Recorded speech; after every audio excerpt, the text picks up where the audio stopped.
Okay, so why did Paul think he was living in the last days? This was something when I was a new Christian and I started reading the Bible, and it became, apparent to me that Paul thought he was living in the last days. He thought, the second coming of Christ was right around the corner. The millennial kingdom was right around the corner. New Jerusalem was right around the corner. He thought all that stuff was right around the corner. And so this was something that bothered me because I'm like, well, okay, this guy got commissioned by God. How come he couldn't figure out that the end was like 2,000 years away? I mean, the last days is not really the right way to describe 700,000 days, because that's pretty much what we're at. We're at about 700,000 days since the time of Jesus. So, I would not really describe 700,000 days as being the last days. That's a lot of days, okay? So why did Paul think he was in the last days? Why did Paul think the end was near? I think that there's two answers to this question, and they're probably both true. In my own life, I have had times where God has revealed to me that he's going to do something, and it feels like it's right now. It feels like it's right around the corner. It feels like the thing that he has revealed to me that he's going to do, it feels like it's going to happen tomorrow, okay? God exists outside of time. God exists in eternity. And so when God decides he's going to do something, it's basically done. It's basically a foregone conclusion. It has, in some sense, it has already happened.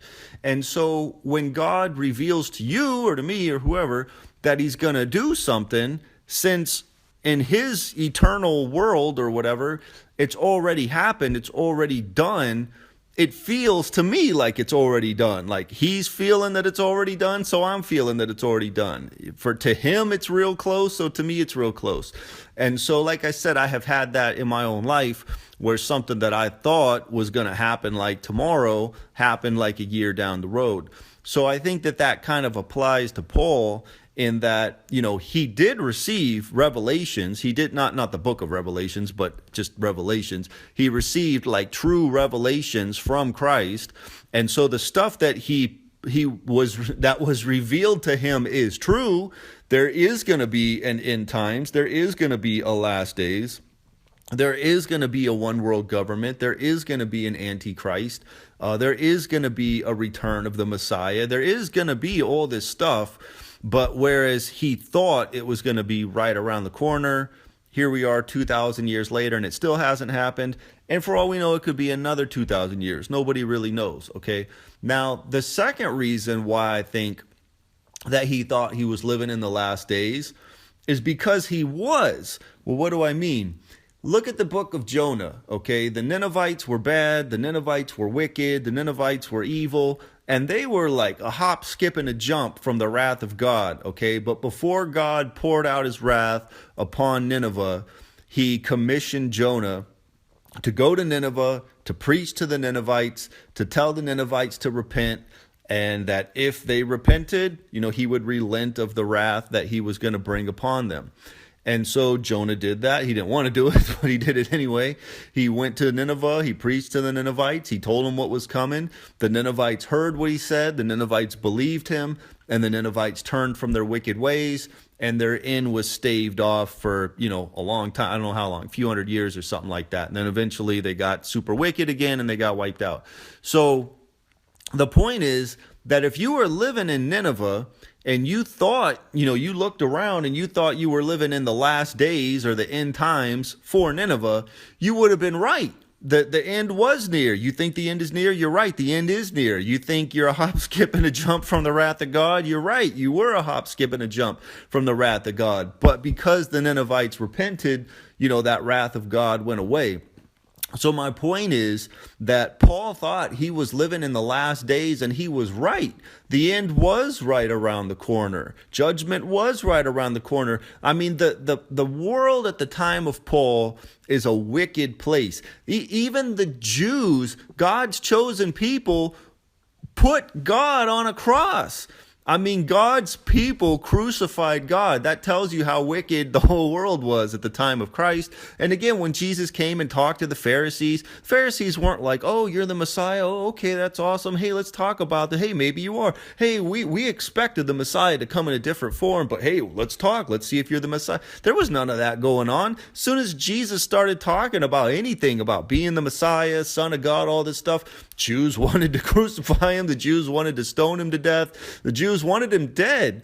So again, that you can get a sense, if God's own people wanted God dead, what did the rest of the world want? So the world was wicked at the time of Christ. The world was wicked, therefore, at the time of Paul. The end was near. The end was right around the corner. Paul was living in the last days, but he preached the gospel. People received the gospel. People started turning from their idols and turning from their wickedness and turning from their false gods and turning towards God, Trinity God. And because they did that, the end was staved off. So probably throughout history, there have been other periods where we were close, you know what I mean? Probably at the time of Hitler, we were probably in the last days. We were close. Hitler was like a prototype of the Antichrist, like we were almost there. But enough people turned from their sin and enough people repented and enough people prayed that Hitler would be stopped and prayed for the Jews and all this different stuff, that end, which was kind of like right around the corner, got staved off, got delayed. And so, the last days went away.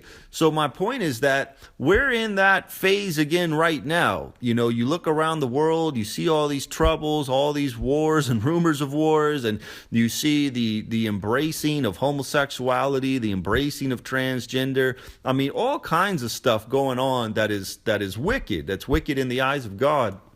And so people on YouTube and other people who say that we're living in the end times and we're living in the last days, they're right. But if we turn from our sin and we repent and people come to Christ and people come out of the darkness that they're in, come out of the occult, come out of atheism, come out of Buddhism, come out of Hinduism, come out of all this stuff and turn towards Christ, then that end, which not only seems, which is right around the corner, or at least is closer than anybody would like, will be staved off for who knows how long. So I hope this video has been helpful. If you have any questions or comments, leave them down below. Thanks for listening. God bless.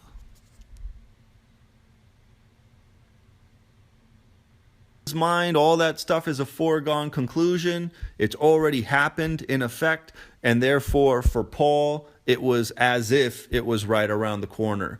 And then the second reason is because at the time of Paul the end was right around the corner, but enough good happened, enough changed that end got staved off.